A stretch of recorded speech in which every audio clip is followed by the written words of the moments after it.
Look at the Altai Mountains in western Mongolia. It is a blinding, frozen expanse where winter temperatures regularly plunge to 40 degrees below zero. Surviving this landscape requires the help of a massive golden eagle. To the Kazakh hunters who ride with these birds, the apex predator belongs to the sky. From the very first day they meet, the hunter begins preparing for the exact moment he will force the eagle to leave him forever. This relationship is built entirely on an indigenous Kazakh philosophy called amanat. It translates roughly to a sacred borrowing. The hunter is temporarily withdrawing a wild asset from nature, under the strict condition that it must eventually be returned. The borrowing begins high up in the rocky crevices of the Altai peaks. A hunter scales the cliffs to take a fledgling female eaglet straight from her nest. They specifically choose females because they grow significantly larger and more aggressive than the males, making them superior hunters. It takes immense skill to survive out here, but the hunters understand that true mastery over the wild requires a humble realization. You cannot dominate nature. You can only borrow its power for a little while. To turn a wild raptor into a cooperative partner, the hunter, known as a Berkutchi, has to break down the bird's fierce independence. The training begins with several grueling, sleep-deprived days. The eagle is kept awake, and the hunter stays right next to her, denying himself sleep as well. Once the eagle reaches a state of total exhaustion, the dynamic shifts to intense, parent-like care. The hunter hand-feeds her small pieces of meat. He sings traditional Kazakh melodies to her and rocks her gently on his arm, soothing the bird exactly as he would a human infant. Throughout this fragile convergence, the eagle wears a stitched leather hood called a tamaga. By covering her eyes, the hunter completely manages her sensory input, preventing the bird from panicking while she adjusts to living closely with humans. Eventually, the tamaga comes off. The hunter's face is inches away from an untethered predator capable of crushing bone. No chains force her compliance. This intense psychological conditioning creates a life-saving bond based entirely on mutual trust and dependence. Every single day they spend together, the connection deepens. But the hunter is acutely aware that this partnership has a strict expiration date. The warmth of the family yurt is quickly left behind. Out in the open, the terrain is defined by lethal, rolling snow-covered hills and deep, wind-scoured glacial valleys. This timeline chart compares the strict hunting season, which runs exclusively from November to February, against the biological cycles of their prey. The hunters target red foxes and hares out of biological necessity.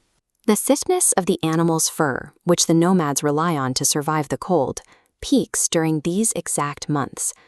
Adding historical climate data to this same chart shows the lethal reality of this winter window.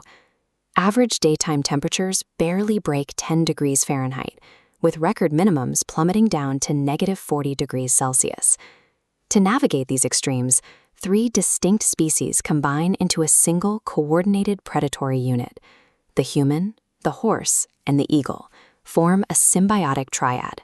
This 1,000-year-old alliance is a tool for survival.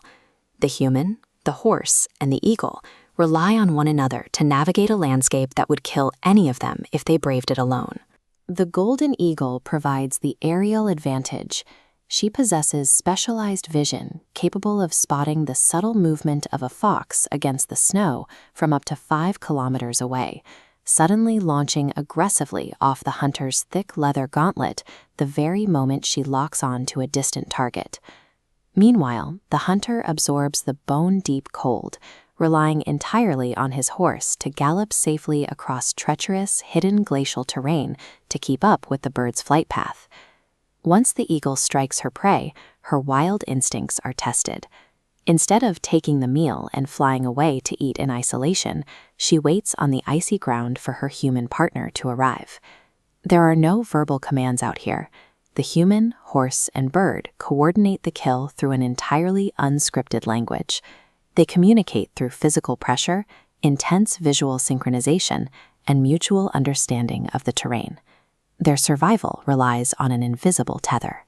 Every time the eagle chooses to stay rather than fly away, she proves that the trust between them is unbroken. Fast forward roughly 10 years, the eagle has reached the peak of her strength and hunting prowess. For the Berkutchi, this signals that the partnership has run its course. It is time to execute the final, non-negotiable clause of Amanat. The sacred borrowing period is over, and the hunter must fulfill his obligation to return the bird to the wild so she can breed and contribute to the local ecosystem. This data visualization illustrates the immense economic sacrifice of the release.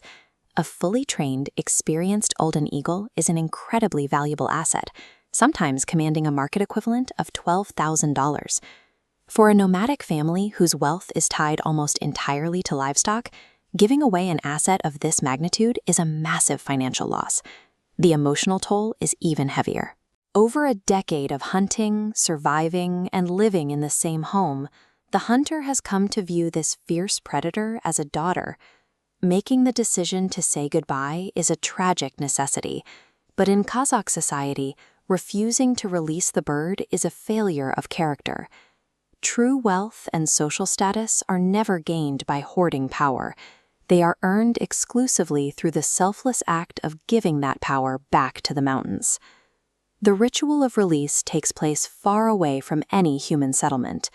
The hunter rides to a remote mountain peak during the spring, ensuring the eagle is released during a season of relative abundance. Before they part ways, the hunter provides one final meal. He slaughters a sheep and leaves the lavish carcass for the eagle, a practical measure to guarantee she has the necessary energy reserves for her first few days of wild independence. He also ties a small white cloth to the underside of her wing. This is a badge of honor. It identifies her to anyone who might see her in the future as a Kirin, a highly esteemed expert hunter. The hunter whispers a traditional blessing. He carefully removes the leather jesses from her legs permanently. With the restraints gone, the eagle is urged into the sky, returning to her solitary life. In a modern world where success is so often measured by what we can capture, own, and keep forever, the Kazakh eagle hunters prove a very different philosophy. They show us that the highest form of mastery requires the willingness to let go.